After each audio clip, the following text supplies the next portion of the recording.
Engkaulah Yesus, Tuhan Rajaku. Engkaulah Yesus. Engkaulah Yesus, Tuhan Rajaku.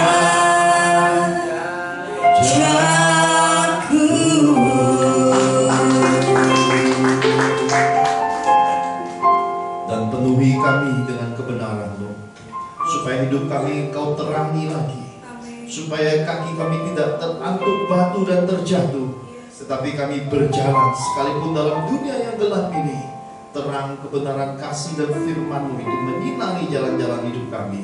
Sebab kami ini anak-anak-Mu percaya kepadamu, sepenuhnya berharap kepadamu, melakukan setiap perintah-perintah-Mu. Penuhi kami semua dengan roh hikmat, pengertian dan pengenalan yang benar akan Engkau. Penuhi kami lagi dan berkati kami, dan penuhi kami dengan kasih-Mu senantiasa. Di dalam nama Tuhan Yesus kami berdoa dan mengucap syukur. Mari semua kita yang siap menyambut firman Tuhan sama-sama katakan amin.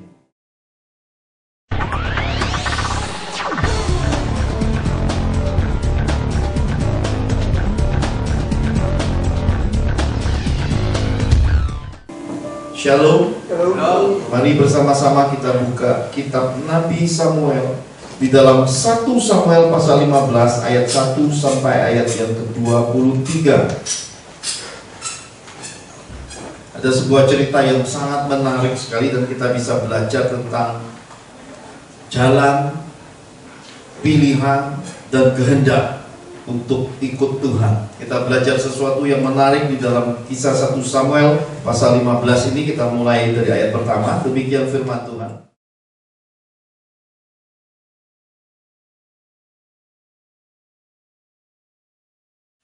Berkatalah Samuel kepada Saul, "Aku telah diutus oleh Tuhan untuk mengurapi engkau menjadi raja atas Israel, umatnya. Oleh sebab itu dengarkanlah bunyi firman Tuhan. Beginilah firman Tuhan semesta alam. Aku akan membalas apa yang dilakukan orang Amalek kepada orang Israel, karena orang Amalek menghalang-halangi mereka ketika orang Israel pergi dari Mesir. Jadi pergilah sekarang, kalahkanlah orang Amalek, tumpaslah segala yang ada padanya, dan janganlah ada belas kasihan kepadanya. Bunuhlah semuanya, laki-laki maupun perempuan, kanak-kanak maupun anak-anak yang menyusu, lembu maupun domba, unta maupun keledai. Lalu Saul memanggil rakyat berkumpul dan memeriksa barisan mereka di Telaim. Ada 200.000 orang pasukan berjalan kaki dan 10.000 orang Yehuda. Setelah Saul sampai ke kota orang Amalek, disuruhnyalah orang-orang menghadang di lembah.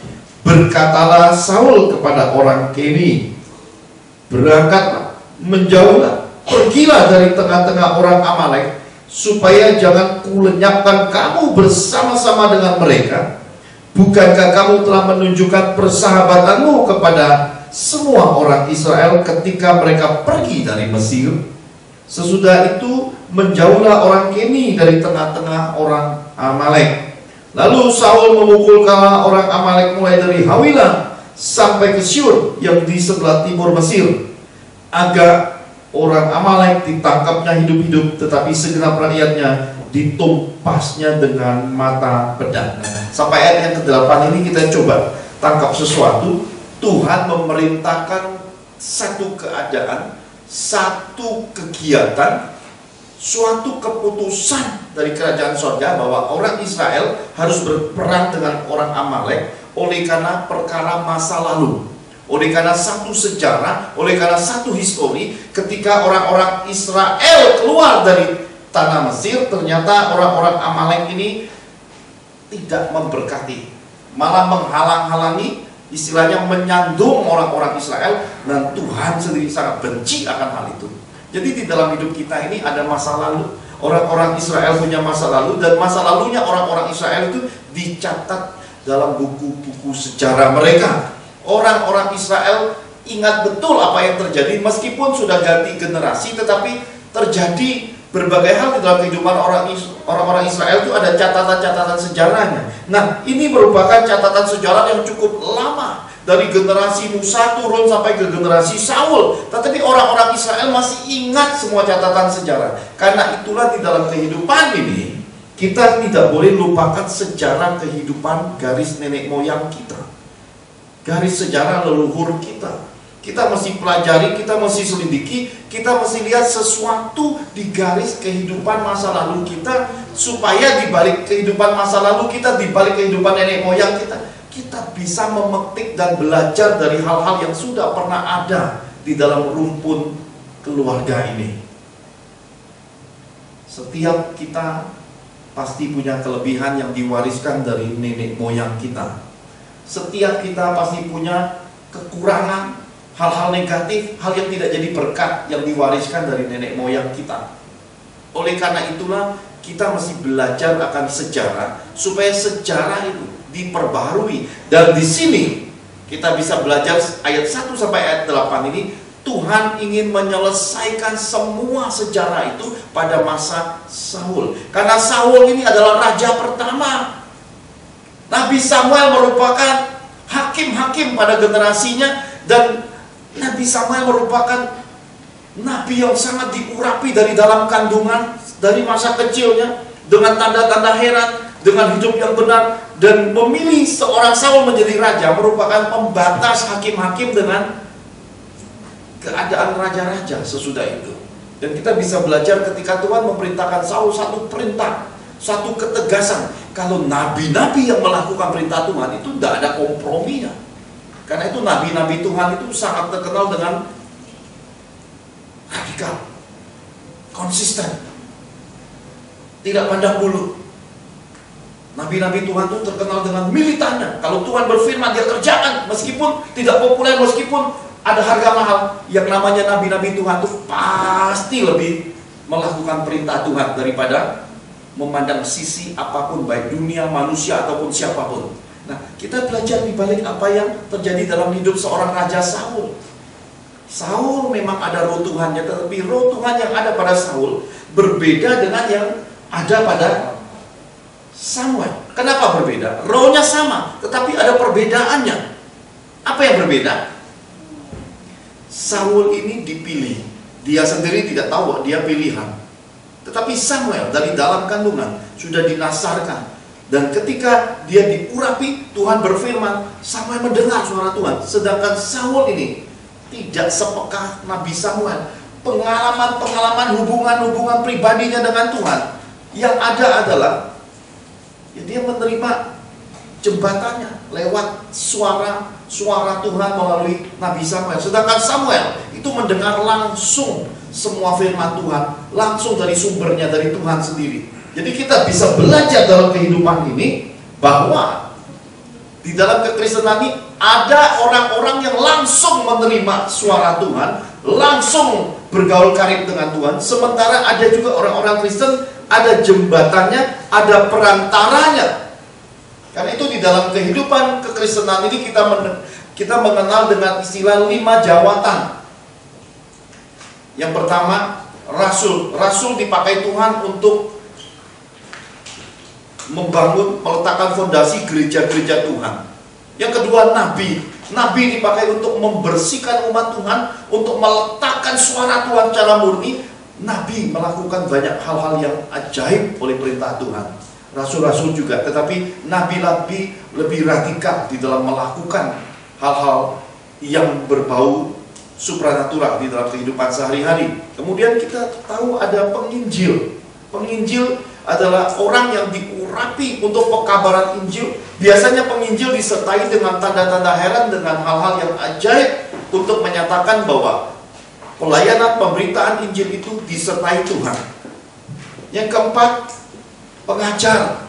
Pengajar ini menyelidiki kitab suci. Jadi kalau saudara tanya jawab sama pengajar, dia tahu detailnya, sejarahnya. Dia menyelidikinya, dia ingat pasalnya di mana, ayatnya di mana.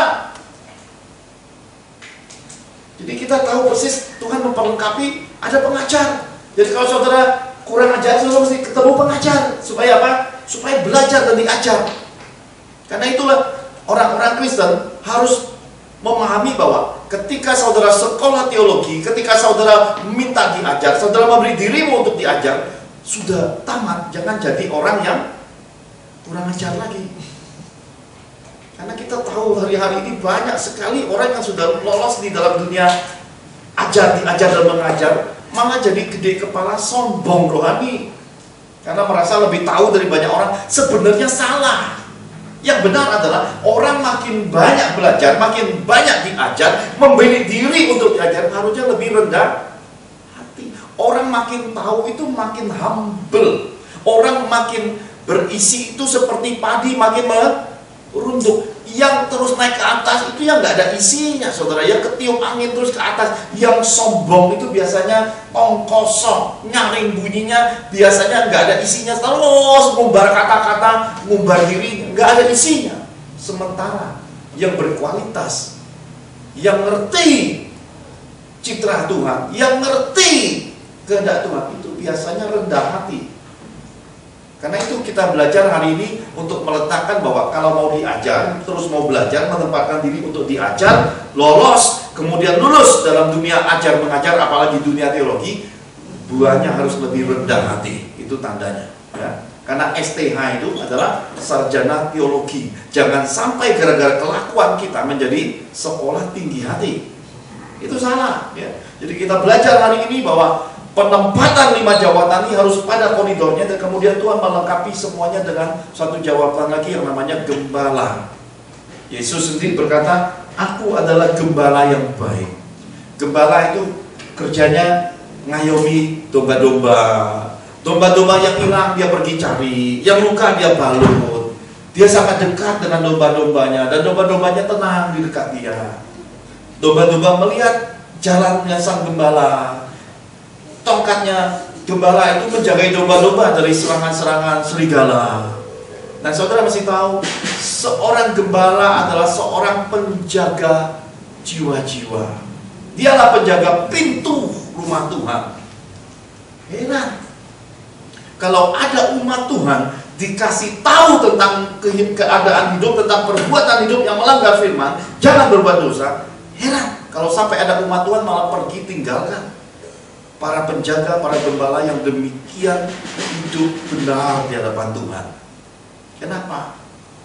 Karena saudara mesti tahu, untuk menjadi seorang gembala itu bukan keinginan, bukan pilihan, tetapi itu kasih karunia dari Tuhan.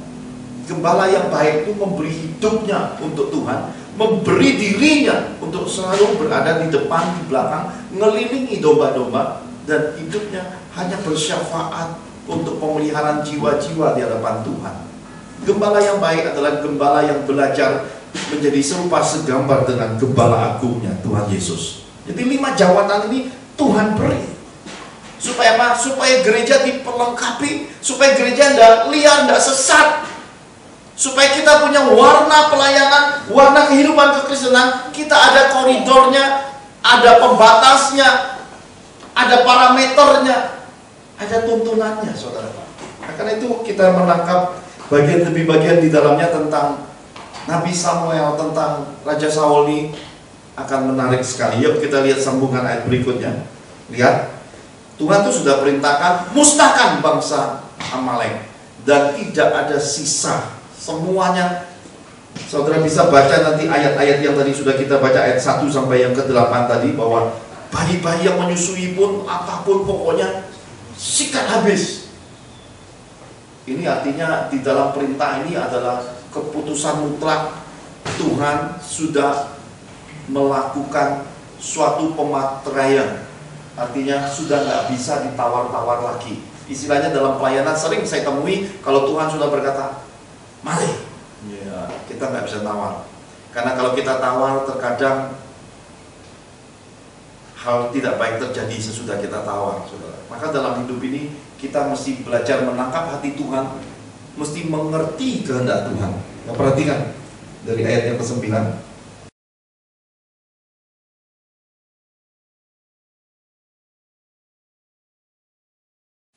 Tetapi Saul dan rakyat itu menyelamatkan Agag dan kambing domba dan lembu-lembu yang terbaik dan tambun, pula anak domba dan segala yang berharga. Tidak mau mereka menumpas semuanya itu, tetapi segala hewan yang tidak berharga dan yang buruk, itulah yang ditumpas mereka.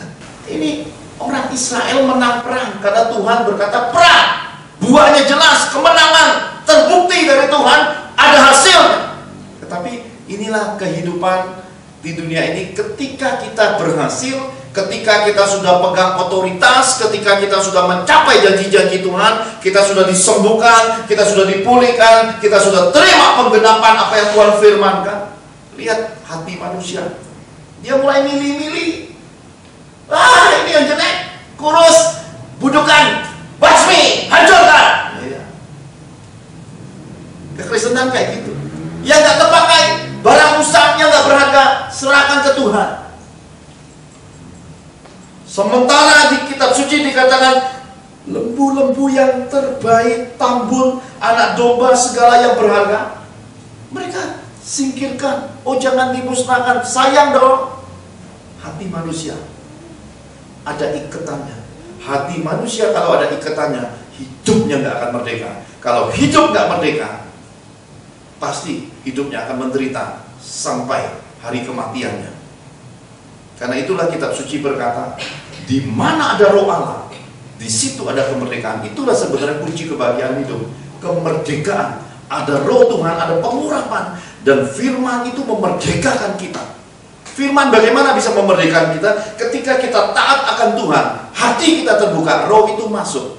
Maka firman itu dibuahi roh itu, menghidupkan hidup kita. Oleh karena firman itu menetap di dalam kita, dan roh itu menerangi hidup kita dan jalan hidup kita dalam pimpinan Tuhan, maka kita hidup merdeka dan bahagia. Lihat bangsa Israel, dia pilih-pilih, saudara. Orang Kristen berlaku yang sama hari ini, karena mereka lihat, wah, aku udah gak perlu lagi, aku gak sakit lagi kok, aku gak perlu pendeta itu, aku gak terikat setan kok, aku gak perlu lagi lah yang begitu-begitu, aku udah merdeka, suamiku gak selingkuh lagi kok, aku gak perlu cari pendeta itulah. Banyak pendeta-pendeta juga sama. Ketika kita sudah terikat, hidup kita dipenuhi 1001 alasan. Ingat kuncinya seperti itu, bahwa ketika kita mulai terikat, hati kita mulai berhitungan dengan Tuhan, kita mulai kembali ke manusia lama kita. Kita mulai hitung-hitungan dalam kehidupan, kita lupa. Dalam hidup ini Tuhan sudah beri kita kemerdekaan, hak asasi, kehendak bebas. Tetapi di balik semua hak asasi, kehendak bebas, kita juga terkurung pada satu pernyataan firman bahwa upah dosa itu maut. Dosa adalah pelanggaran firman. Dan di dalam hidup ini ada belalang-belalang, ada belalang kuncup, belalang pelompat, belalang pengeriap, ya, belalang pelahap. Ada kutuk-kutuk kehidupan. Ada sakit penyakit, ada kelemahan, ada godaan, ada jerat. Kitab suci berkata, hawa nafsu, kecongkakan mata, keinginan mata, godaan, dan semua dosa yang ada sampai hari ini pun sudah ada jauh-jauh hari. Pada masa penciptaan itu sudah datang, saudara. Dan kita nggak bisa mengalahkan yang namanya sumber dosa itu, karena sumber dosa itu usianya ribuan tahun, saudara. Dia sudah ada sejak semula, saudara. Jadi kalau ada orang-orang berpikir, anak-anak Tuhan, manusia berpikir ingin mengalahkan dosa, itu konyol banget. Usia kita nggak nyampe 100 tahun, 200 tahun juga nggak nyampe. Sedangkan pemilik dosa itu, yang suka bangkang firman, yang membuat manusia jatuh, yang menghancurkan manusia, yang menggoda manusia, yang membuat manusia terikat, yang menawari manusia dengan pesugihan, yang menawari manusia dengan berbagai klinik-klinik kepuasan badannya, itu usianya ribuan tahun. Tuhan Yesus berkata, dia bapa segala dusta, dia tukang tipu, sejak semula dia adalah pembinasa. Dan hari ini generasi kita diikatnya dengan teknologi. Anak-anak kecil kita lupa. Terkadang udahlah, daripada dia nangis, kita kasih dia main, kita kasih dia tontonan, dia terikat. Dia punya dunia sendiri. Pada akhirnya anak-anak kita terikat. Dan ketika terikat, gak bisa diomongin, ngamuk kalau diambil tontonannya. Kita nggak sadar semua itu ciptaan yang diizinkan terjadi, dan karena ini adalah bagian dari sisi dunia. Ikatan, roh ikat itu masuk di dalamnya, dan generasi sekarang kacau balau oleh karena terikat game, terikat tontonan, pornografi, ya.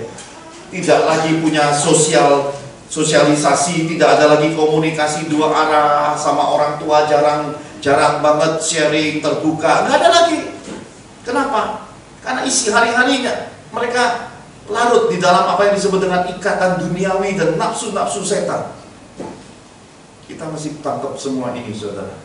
Lewat pelajaran ini kita bisa melihat. Nah, saya lanjutkan sambungan ayat berikutnya, ayat 10. Kita akan melihat lagi hal-hal yang menarik di dalam. Lalu datanglah firman Tuhan kepada Samuel demikian. Lihat, kalau ada orang berkata Tuhan tidak menyesali kasih karunia-Nya dan Tuhan tidak mau cabut kasih karunia-Nya, ayat lain benar, tapi ayat yang lain juga melengkapi bahwa kalau Tuhan sudah berfirman dan Tuhan sudah mematahkan satu keputusan, kita mesti lihat bahwa di dalamnya ada hati Bapa, di dalamnya ada roh Tuhannya, di dalamnya ada firman-Nya. Kita lihat ayat yang ke-11. Mari kita baca sama-sama. 1, 2, 3. Aku menyesal. Nanti dulu, siapa yang ngomong aku menyesal ini? Tuhan, ya, Tuhan. Tuhannya tulisannya apa? Tuhan tulisannya hurufnya besar semua. Itu merupakan gambaran Bapa surgawi. Paling tinggi tingkatannya di dalam iman, kepercayaan orang-orang Kristen. Allah Bapa, Allah Anak, Allah Roh. Dimensi Tuhan Trinitas ini, Tuhan dengan huruf besar semua. Ini Allah Bapa gambarannya. Kalau dia T-nya yang besar, huruf yang lainnya kecil, itu Allah Anak, itu Tuhan Yesus. Roh Kudus digambarkan roh Tuhan, roh kenabian, dengan tulisan Holy Spirit. Orang boleh banyak terjemahkan bebas dengan Holy Ghost. Tetapi ini semua hurufnya besar, berarti ini adalah Allah Bapa. Aku menyesal karena aku telah menjadikan Saul raja, sebab ia telah berbalik daripada aku dan tidak melaksanakan firman-Ku. Maka sakit hatilah Samuel dan ia berseru-seru kepada Tuhan semalam-malaman. Samuel sakit hati. Sakit hatinya ke siapa? Ke Samuel. Kenapa Samuel bisa sakit hati? Karena pada Samuel, meskipun roh yang sama ada pada Saul, Beda sekali lagi. Saya berkata rohnya sama-sama Roh Kudus, tapi ada perbedaan di dalamnya. Kenapa? Karena Samuel ini sama Tuhan itu langsung, directionnya langsung, hubungannya langsung. Sementara Saul ini ada perantaranya. Jadi dalam kekristenan pun hari-hari ini saya melihat hal ini masih terjadi. Ada hamba-hamba Tuhan, ada anak-anak Tuhan yang bisa directionnya langsung ke Bapa, langsung ke Tuhan Yesus. Sementara ada banyak umat Tuhan, itu mereka perlu perantara. Padahal bait Allah dari atas ke bawah ketika Tuhan Yesus mati di salib itu terbelah dari atas ke bawah. Aksesnya terbuka, tetapi ternyata karena manusia hidup di dalam daging, meskipun sudah terima kasih karunia dibaptis, belum memahami sepenuhnya bahwa kita ini beroleh anugerah yang tak ternilai harganya melalui kematian Tuhan Yesus, bahwa roh yang ada pada Samuel itu sudah masuk di dalam hidup kita. Tetapi banyak anak-anak Tuhan akan hal ini, maka banyak anak-anak Tuhan inginnya sedikit-sedikit cari pendeta, sedikit-sedikit ngundang pendeta, dan karena duitnya banyak ngumpulin pendeta. Yang terjadi adalah seluruh pendeta datang dengan 1000 macam pendeta, 1000 lah solusinya, pusinglah kepala. Maka hari ini yang paling banyak bermain-main pendeta pasti banyak pusing kepala, pusing rohani. Kenapa? Karena nggak ada yang sama. Saya bersyukur kepada Tuhan di dalam hidup saya, cuma 2 yang menuntun saya. Yang pertama adalah Roh Kudus, suara Tuhan langsung, karena saya dengar suaranya sejak kecil. Yang kedua, kitab suci. Cuma 2 hal ini yang berlaku di dalam hidup kekristenan seorang Pak Johan. Saya nggak punya siapa-siapa di dalam hidup saya. Saya pernah belajar 36 hamba Tuhan bangsa-bangsa ketika saya sekolah di The School of Acts di Ungaran. Tapi itu saya cuma lihat sebatas impartasi. Artinya saya bisa melihat bahwa Tuhan masih pakai hamba-hamba Tuhan dalam pelayanannya, bisa tumbuh gigi emas, bisa turun abu emas, terus tangan yang nggak sama panjang, kaki nggak sama panjang didoakan, bisa sejajar, bisa sama panjang. Saya melihat hal-hal menarik, dan itu terjadi di dalam pelayanan hidup saya. Tetapi saya merasa bahwa itu bukan yang utama. Yang utama itu adalah hubungan kita langsung, directionnya kepada Bapa Surgawi. Kemudian kitab suci ini harus jadi makanan hidup kita. Kalau kita tidak makan, mati seperti keadaan hidup kita hari-hari. Kitab suci ini harus ngelotok di dalam hidup ini. Saudara tahu kapan kita merasa ngelotok dan tidak ngelotok? Belajarlah seperti orang memasak. Kalau kita sudah ngelotok, nggak perlu lagi pikirin resep, karena itu otomatis jalan. Saudara cari chef-chef yang memang hidupnya, mata pencahariannya dari keahlian masak, itu otomatis itu chef yang jago. Kenapa? Itu ngalir dan jadi naluri hidupnya, melotok memasak itu. Tapi kalau chef-chefan, ya, apa ya? Bawangnya berapa ya? Bawang putihnya perlu nggak ya? Ini olive oilnya berapa sendok ya? Itu belum melotok. Demikianlah orang Kristen. Kalau saudara merasa bahwa saudara dengan firman belum melotok, baca lebih banyak, renungi lebih banyak, saudara. Karena kalau saudara sudah mencapai titik melotok dengan firman Tuhan, roh itu berbicara gampang banget keingetnya, gampang sekali Tuhan berbicara firman di dalam hidupmu. Kenapa? Karena itu mengalir dalam darah dan jadi naluri di dalam hidupmu. Itu tandanya saudara nyatu dengan firman. Yesus berkata, tinggal di dalam aku, di luar aku kamu tidak dapat buat apa-apa. Orang yang melotok dengan firman itu Tuhan Yesusnya besar dan cepat sekali dalam hidupnya. Tuhan itu bicara dan terangnya itu terbuka sekali. Terus terang, Yesus terang terus, saudara. Dan Yesus berterus terang dengan orang yang terang terus, saudara. Jadi kita tangkap sampai titik ini bahwa ketika Samuel berseru kepada Tuhan dalam keadaan sakit hati semalam-malam, lihat ayat 12. Lalu Samuel bangun pagi-pagi untuk bertemu dengan Saul. Tetapi diberitahukan kepada Samuel demikian, Saul telah ke Karmel tadi, dan telah didirikannya baginya suatu tanda peringatan. Kemudian ia balik dan mengambil jurusan ke Gilgal. Ketika Samuel sampai kepada Saul, berkatalah Saul kepadanya sama-sama, diberkatilah kiranya engkau oleh Tuhan. Aku telah melaksanakan firman Tuhan. Nah, firman Tuhan dikerjakan kalau seuprit, seucrit, sedikit. Jangan menganggap itu sudah taat sama Tuhan. Ada banyak kali di dalam kekristenan juga kita lakukan perintah Tuhan itu kita takar-takar. Waktu, ya, finansial kita, jam doa kita, jam tidur kita, pekerjaan kita, bisnis kita, keluarga kita. Kita takar-takar sama Tuhan. Kita merasa bahwa kita demikian saleh dalam kekristenan. Nanti dulu. Sebelum saudara mencapai segenap hati, segenap kekuatan, segenap akal budi untuk Tuhan, itu belum ada apa-apanya. Dan sebelum saudara mencapai gambar rupa Tuhan, nggak ngomongin jelek orang lagi, nggak ngurusin yang bukan urusanmu, nggak gampang dengar hal-hal negatif, tidak jadi pembawa berita negatif, gosip kepada orang lain. Ya, saudara belum sepenuhnya menjadi bagian perang itu, karena kelakuan-kelakuan begitu itu nggak mencerminkan kita hidup di dalam koridor firman.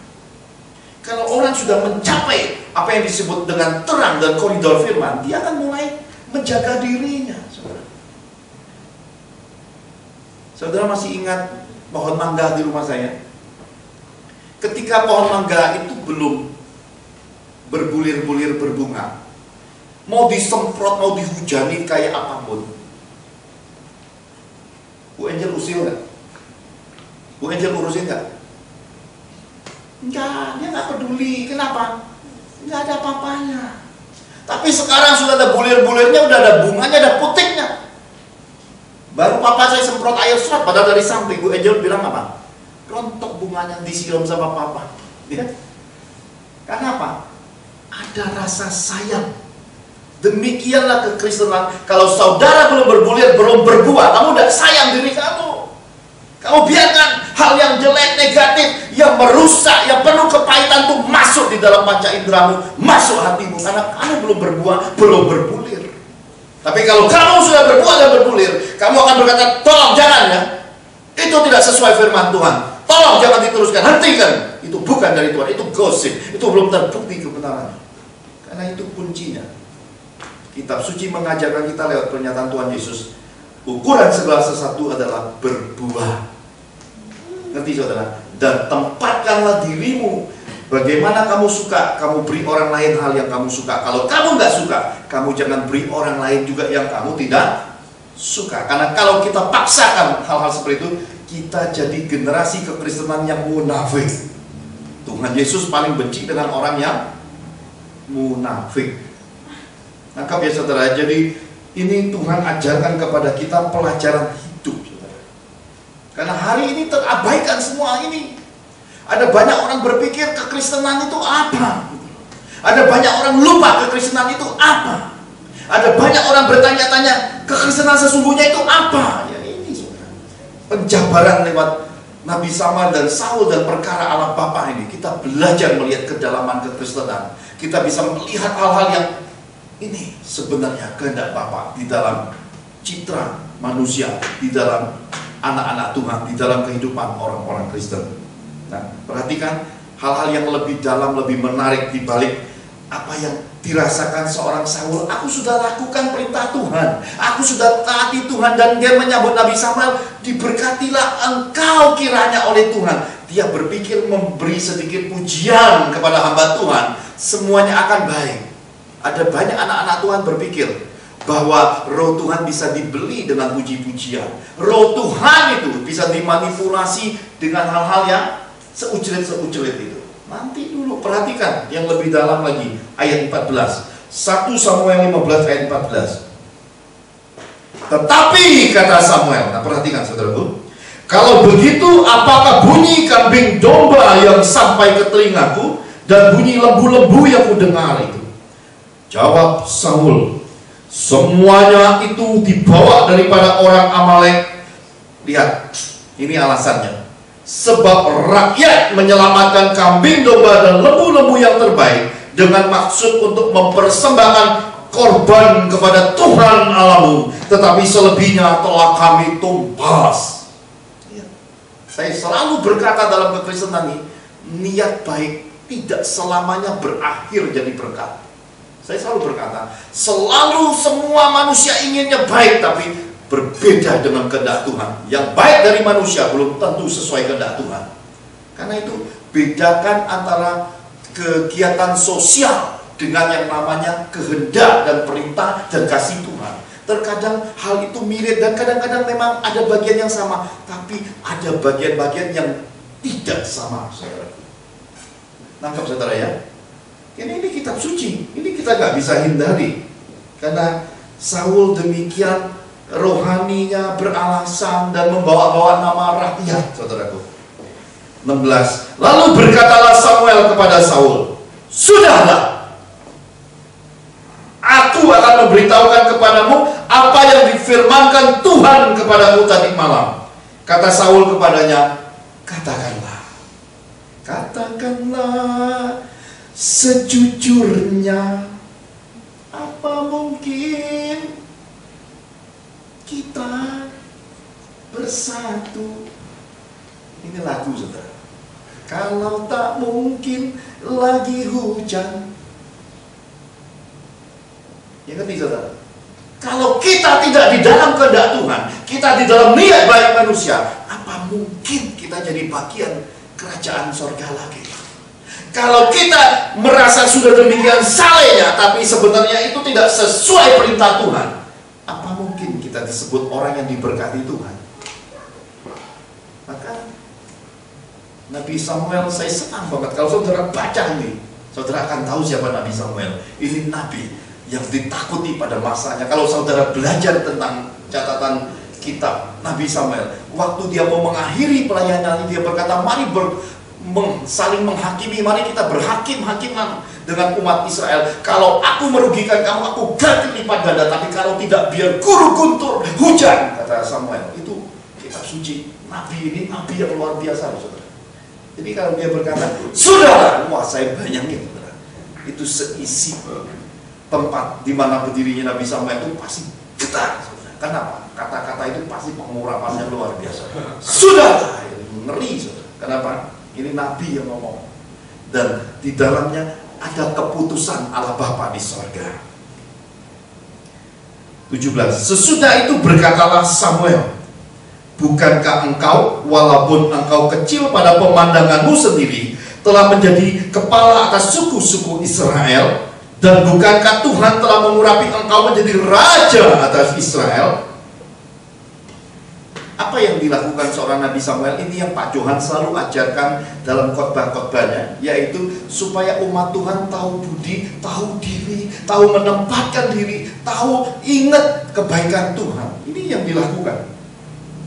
Diingatkan Nabi Samuel kepada Saul, siapa kamu?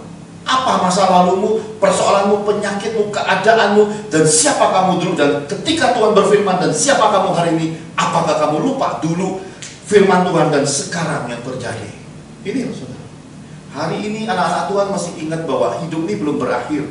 Yang tragis, yang pahit, yang penuh penyakit, yang penuh kemiskinan, penuh kutuk, keterpurukan, kehancuran, ketidakberdayaan itu ketika difirmankan Tuhan jadi hal ajaib, dan kemudian kita mulai dipulihkan, diangkat, disembuhkan, diberi Tuhan kemuliaan, diberi Tuhan kepercayaan.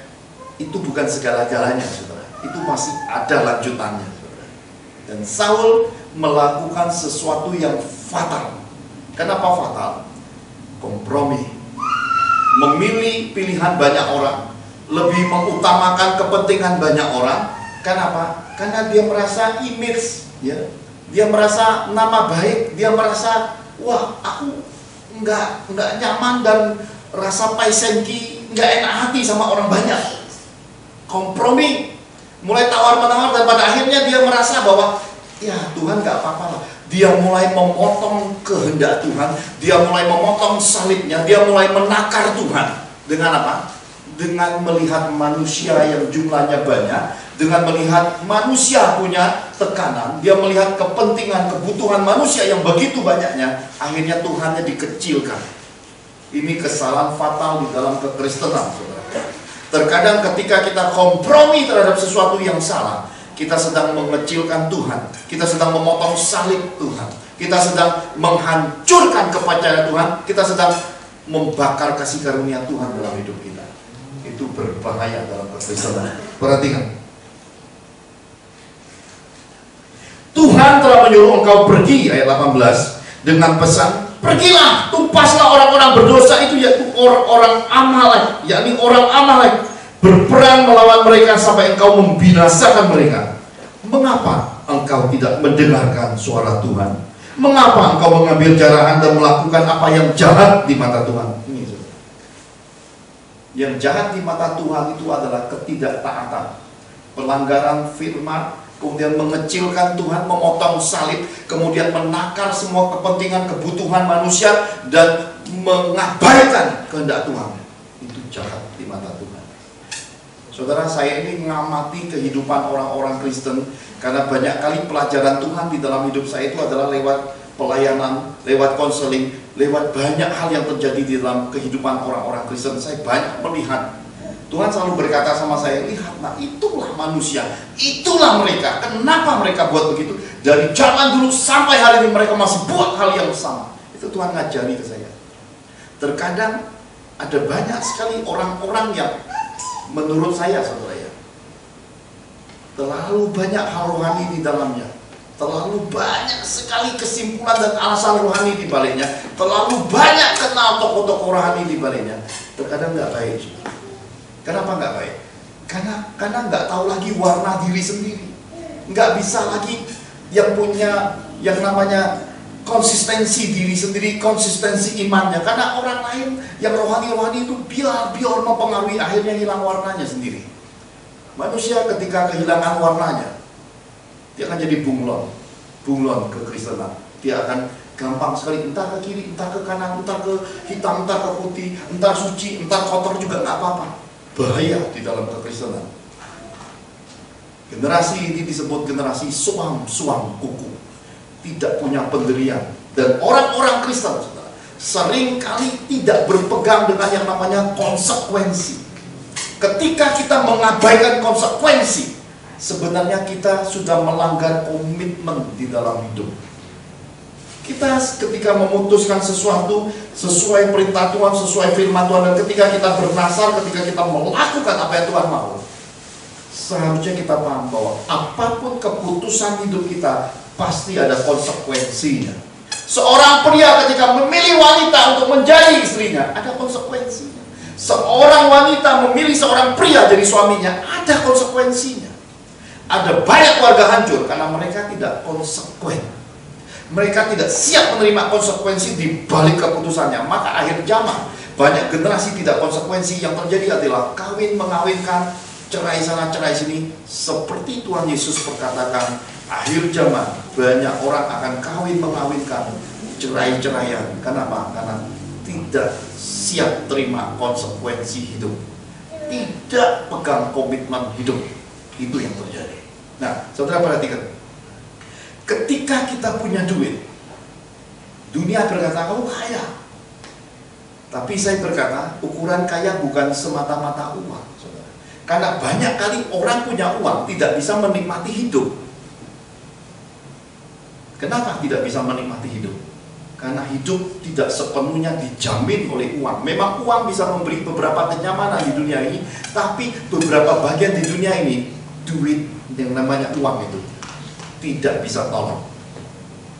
Jadi apa Tuhan takaran orang kaya di dunia ini? Takaran orang kaya di dunia ini adalah yang disertai Tuhan dan bisa menikmati kehidupan. Itu orang kaya. Kenapa orang kaya? Karena dia memang nggak punya banyak duit, tapi hidupnya sehat. Mau apa-apa Tuhan berkati. Hidupnya dikenal Tuhan, hidupnya disukai banyak orang, kemana-mana nggak ada musuhnya. Itu orang kaya. Sakit ada yang tolong, Tuhan turun tangan. Sampai hari tuanya dia nggak pernah mengalami beban berat, dia nggak pernah mengalami tekanan berat. Hidupnya normal-normal saja. Hari meninggalnya enak, hari matinya semuanya dijamin Tuhan, diberkati Tuhan, dan nggak nyusahin orang hidup di hari matinya. Salah satu contohnya istri saya, saudara. Di hari meninggalnya, urusan mau didandanin rumah duka sebagus apapun, dengan bunga semahal apapun, dari hari meninggalnya sampai beberapa bulan hari meninggalnya, itu berkat keuangan masih dialirkan di dalam hidup kami yang masih hidup, orang-orang yang dikasihinya. Itu orang kaya, saudara. Itu kaya. Tapi saya melihat hari-hari ini orang yang demikian bangga, aku punya, dia sebutnya pendeta A, tokoh rohani B, orang Kristen ini, orang itu. Begitu dia meninggal, orang-orang itu nggak datang di rumah duka. Malah ada yang pergi cari pembantu, ada yang alasan pergi pelayanan. Apa salahnya, saudara, ketika segala sesuatu itu ada timbal baliknya, budi, berkat, hubungan. Saya rasa bukan hanya sebatas lagi hidup, menjelang mau ditutup tanah pun, kita mesti saling berbalas-balasan untuk berbuat baik. Makanya orang yang budiman, orang setiawan itu bukan hanya kepada orang yang masih hidup, kepada orang yang sudah mati pun mereka tetap berbuat baik. Artinya apa? Kepada orang-orang yang sudah meninggal pun mereka ingin kebaikan orang-orang itu, mereka masih lakukan ziarah.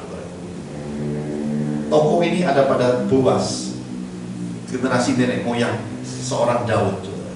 Kenapa? Bukan hanya pada orang hidup Boas ini berbuat baik, tapi kitab suci berkata orang-orang seperti ini, apa yang diinginkannya, apa yang diucapkannya pasti dia selesaikan. Ini orang-orang berkomitmen yang berani terima konsekuensi apapun dalam hidup.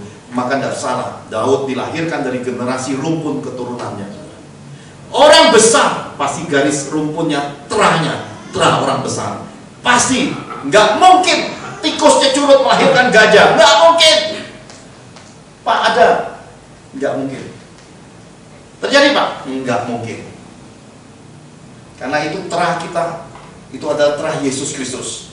Orang yang di dalam hidupnya adalah kasih, berkorban, mati sesuai dengan konsekuensi. Dia hadir ke dunia, dia turun dari sorga, dia telah menjelma menjadi manusia oleh firman itu sendiri. Dia jadi manusia, dia turun dari sorga, dia harus mati untuk bayar lunas orang-orang yang dikasihinya.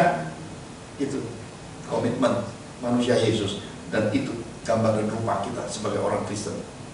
Bukan hanya mati, dia bangkit 40 hari, 40 malam dia tunjukkan dirinya. Masih makan, bakar ikan. Pak Johan masih disuruh ambil batu di tempat dia bakar ikan. Untuk nih, si bungsu. Dan di tempat dia naik, saya masih lihat telapak kakinya, masih diusap-usap. Batu yang diinjaknya diukir hari ini menjadi tempat ziarah. Di situ dia berkata, nantikan semua janji-janji yang ada dalam kitab suci. Tuhan Yesus akan datang lagi. Malaikat-malaikat mengingatkan murid-murid saat itu, dia seperti kamu lihat yang terangkat naik, dia akan datang kali kedua jemput kamu semua. Itu Bapa kita, itu juru selamat kita. Kita itu terahnya, terah Yesus Kristus. Katakan kiri kananmu, kamu itu terahnya Yesus Kristus. Rumputnya, rumput Yesus Kristus. Amin. Pak, tapi kurang keren Pak nama Yesus Kristus. Terserah mau pakai nama siapa, terserah. Kalau Pak Johan cuma Yesus Kristus, enggak ada yang lain. Mau dia pakai nama-nama Yahudi, Israel, Timur Tengah, bule-bulean, atau ke Jawa-Jawaan, ke Sunda-Sunda, terserah kalian mau pakai apa. Tapi kalau Pak Johan, Jesus Christ, Yesus Kristus, Gusti Yesus, Lord Jesus, itu Pak Johan punya. Saya nggak peduli yang lain, karena saya tahu itulah yang utama yang diajarkan oleh Roh. Sejak saya terima, saya dengar, saya bergaul karib, dan Roh dan firman itulah yang ada di dalam Pak Johan itu, kemurnian itu sampai hari ini. Saya jagai itu semua. Perhatikan ayat yang ke-21. Tetapi rakyat mengambil dari jarahan itu kambing domba dan lembu-lembu yang terbaik dari yang dikuduskan, dari yang dikhususkan untuk ditumpas itu, untuk mempersembahkan korban kepada Tuhan Allahmu di Gilgal. Kadang ada banyak kali orang Kristen berpikir, saudara, Tuhan tuh bisa disogok. Terkadang orang Kristen berpikir, saudara, bahwa kita buat ini, yang sana nggak apa-apalah ya. Ya, yang penting kita beginilah. Kita banyak kali cari dalih, cari alasan untuk menutupi yang sebenarnya kita tidak kerjakan. Kita mengerjakan yang ini untuk mengabaikan yang sana itu loh. Kitab suci berkata, yang satu kamu kerjakan, yang lain jangan kamu abaikan. Kamu boleh berdoa, kamu boleh muji menyembah, kamu boleh lakukan itu sebanyak mungkin, tapi hatimu tetap harus kamu jaga. Jangan sampai kamu memuji menyembah, tapi kamu juga punya hati yang pahit. Itu salah juga. Kekristenan ini, bagian di dalamnya adalah kekudusan. Tuhan ingin kita luar dalamnya jadi berkat. Terang itu bukan hanya di luar, di dalam pun yang utama. Karena itu saudara, Kekristenan ini mengajarkan kepada kita satu perintah Tuhan Yesus. Hendaklah kamu sempurna seperti Bapakmu sempurna. Kenapa? Karena kita harus mencapai semua yang Tuhan inginkan dalam hidup kita masing-masing. Takaran tiap orang hanya tiap orang yang ngerti di hadapan Tuhan. Karena itu jangan niru-niru orang lain punya kekristenan. Jangan belajar eksotiknya orang-orang rohani. Jangan belajar jadi follower. Belajarlah punya hubungan pribadi, relationship, hubungan karib dengan Tuhan. Belajarlah jadi kekasih dengan Tuhan. Maka pelajaran paling baik dalam kekristenan adalah mengimpartasi, bukan membuat jadi yang namanya perbudakan kekristenan. Perbudakan kekristenan membuat orang Kristen terikat dan bergantung sama hamba-hambanya. Tetapi impartasi mengajarkan orang untuk mandiri di dalam kekristenan. Pada akhirnya kemandirian itu diterapkan dalam kehidupan sehari-hari, menjadi mandiri dan akhirnya juga menjadi orang-orang yang bisa mengajar orang lain. Itu impartasi. Maka di dalam kehidupan ini, mari kita lihat bahwa roh perbudakan itu datangnya dari hukum-hukum yang datang dari dunia, dari setan-setan, dari yang namanya Taurat. Memperbudak manusia. Sedangkan yang dari Tuhan Yesus adalah hukum roh, hukum yang memerdekakan, yang mendewasakan umat manusia. Kalau kita paham sampai titik ini, kita akan tutup dengan dua ayat terakhir ini yang merupakan jawaban, yang merupakan rahasia hati Bapa Surgawi. Ayat 22 dan 23. Tetapi jawab Samuel, apakah Tuhan itu berkenan kepada korban bakaran dan korban sembelihan? Jadi memberi saja tidak cukup. Jangan berpikir berbuat sosial, banyak berbuat baik, beramal, itu cukup, belum cukup, saudara. Perhatikan. Apakah Tuhan itu berkenan kepada korban bakaran dan korban sembelihan? Sama seperti kepada mendengarkan suara Tuhan. Lebih tinggi tingkatannya, mendengar suara Tuhan. Jadi saudara boleh melakukan aktivitas amal, sosial, rajin, saleh, tetapi di balik semua itu, mendengar suara Tuhan lebih penting. Karena mendengar suara Tuhan akan menyempurnakan semua yang saudara kerjakan itu. Sesungguhnya mendengarkan lebih baik daripada korban sembelihan, memperhatikan lebih baik daripada lemak domba-domba jantan.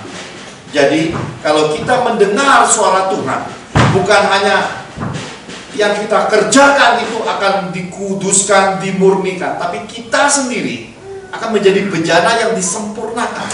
Karena yang baik itu bukan hanya yang luarnya, tapi yang dalamnya. Bukan hanya buat orang luarnya, tapi diri kita sendiri pun harus disempurnakan. Supaya apa? Supaya jangan sampai kita berbuat hal yang baik dapat kembaliannya yang busuk. Orang Kristen sering sakit hati kenapa? Karena lupa Tuhan sudah berkata mendengarkan suara Tuhan itu penting. Banyak kali orang Kristen sudah buat baik, beri ini, beri itu, dan ketika orang-orang yang diberi tidak memenuhi keinginan dia, tidak mengembalikan hal yang dia inginkan, dia sakit hati. Padahal nggak boleh begitu. Karena kitab suci mengajar yang kamu beri itu seakan-akan untuk Tuhan. Kalau sudah untuk Tuhan, ngapain pikirin manusia? Kenapa? Karena orang yang sudah mencapai mendengar suara Tuhan, hatinya akan merdeka, nggak ada pamrihnya, nggak akan tersakiti di apapun. Kenapa? Karena dia tahu mendengar suara Tuhannya. Karena kalau ini sudah diselesaikan dan ini kembalian yang nggak nyaman, upahnya tambah besar di sorga. Dan di depan dia percaya akan ada hal-hal yang lebih baik, Tuhan akan percayakan. 23 terakhir.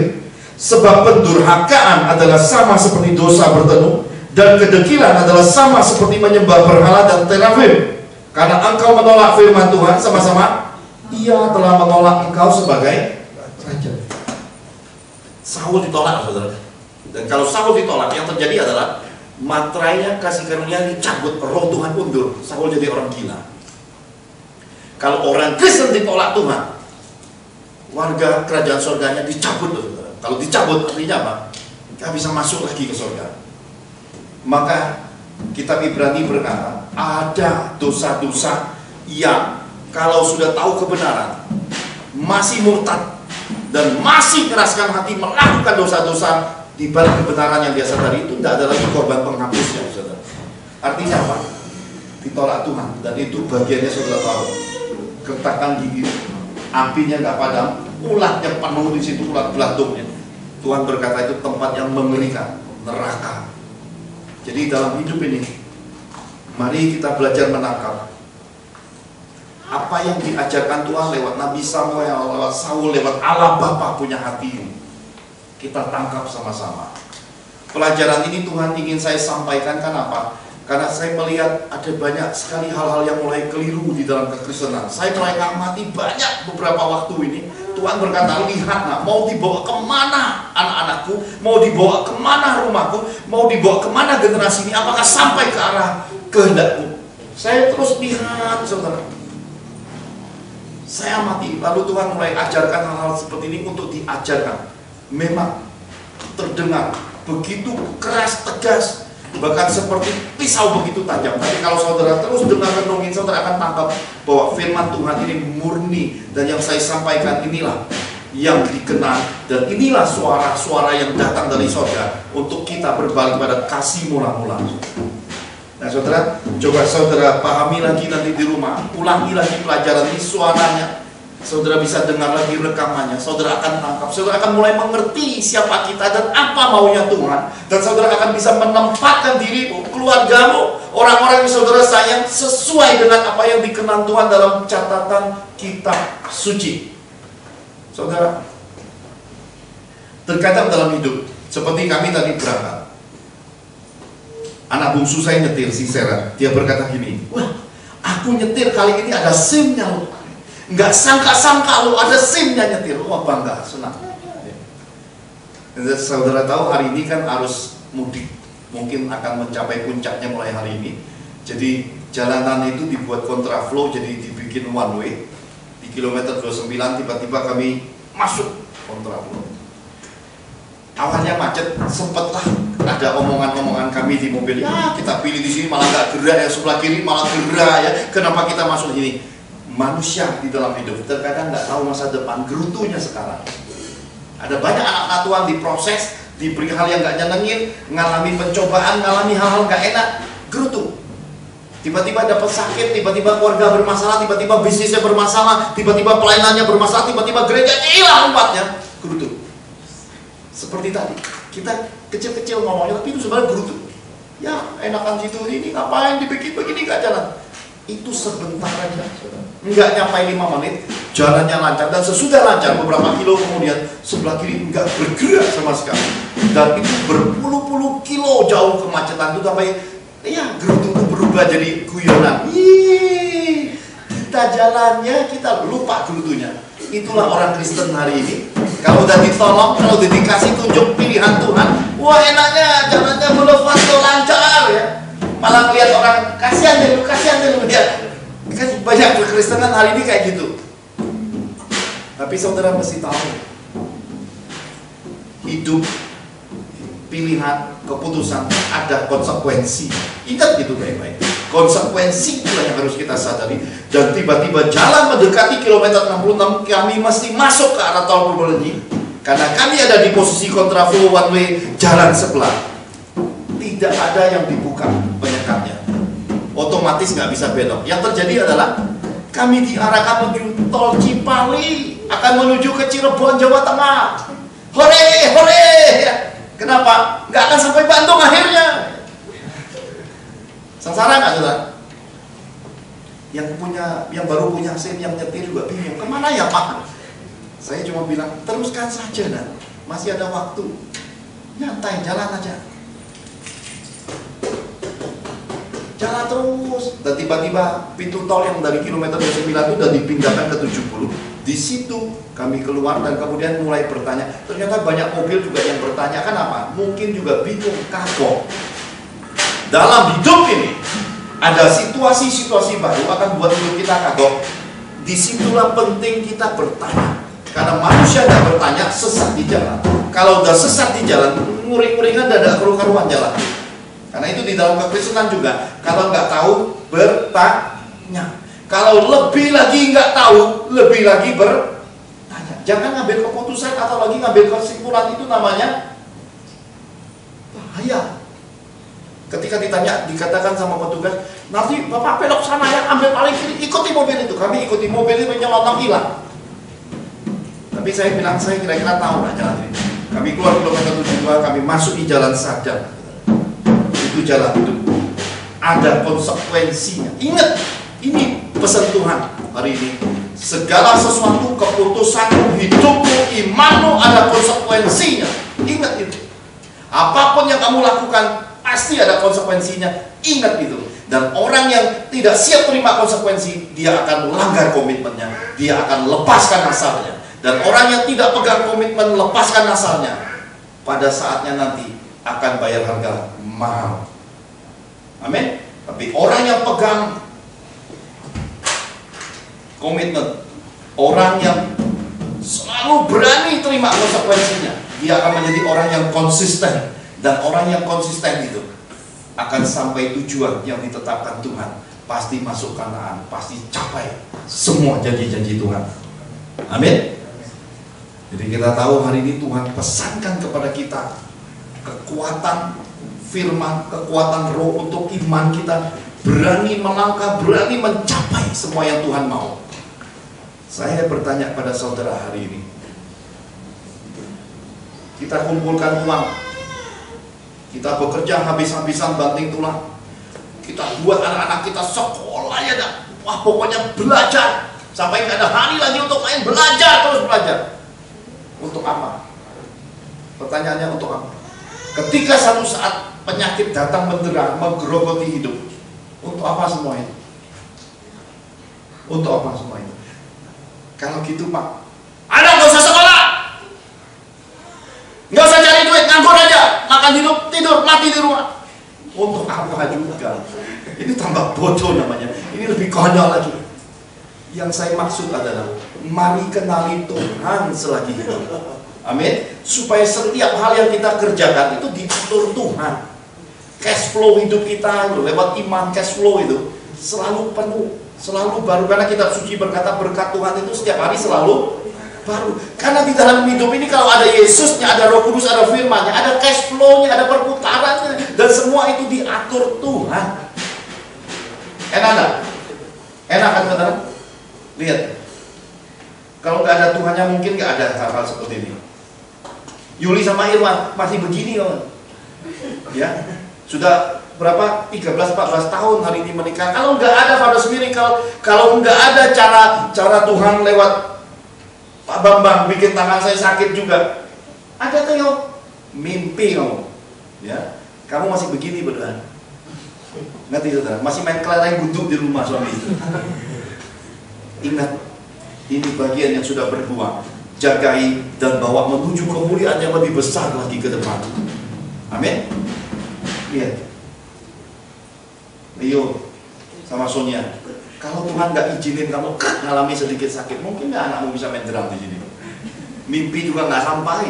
Panggil Aladin juga nggak bisa. Ya, lampu digosok yang keluar adalah teh tongci.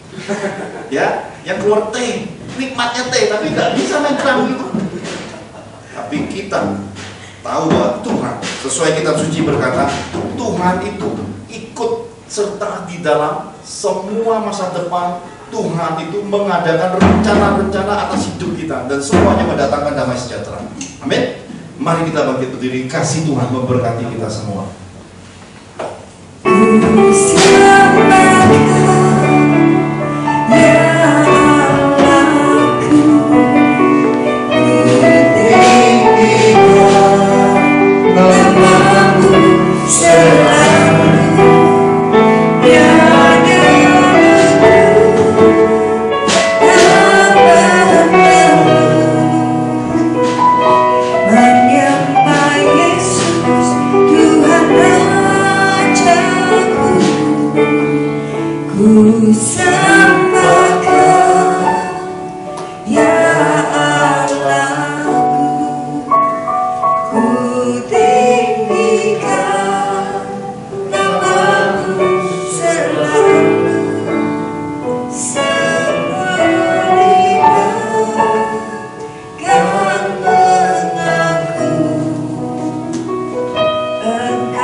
Yesus, Tuhan Rajaku.